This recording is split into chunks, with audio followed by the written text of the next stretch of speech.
Bormla, belt storika rikka b'identità qawwija qed terġa' titpoġġa fuq il-mappa tat-turiżmu b'mod ġdid u sostenibbli permezz ta' ktieb Bormla and its Tourism Potential.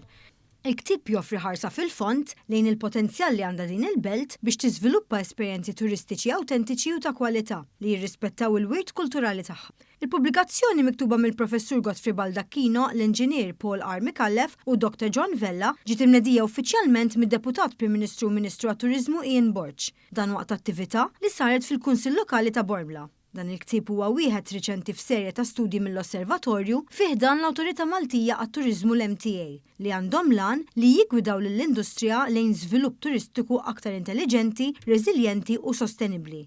Dr. Borch sostna li din il-pubblikazzjoni tifforma parti mill-impenn strateġiku tal-Gvern biex il-lokalitajiet u l-komunitajiet tagħhom jingħataw valur ġdid fl-offerta turistika tal-pajjiż.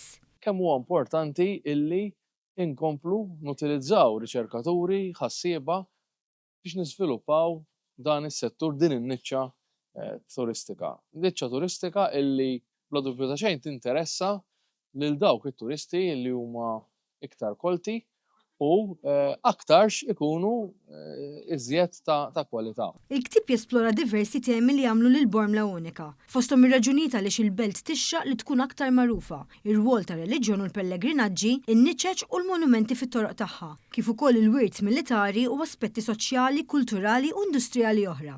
Il-ktieb jinkludi għodot prattiċi bħal mappa dettaljata, logħba ta' tfittxija għat-teżor u rotot għal-mixjiet li jinkoraġġixxu lil qarrejja u lill-viżitaturi jiskopru Bormla b'mod interattiv u edukattiv.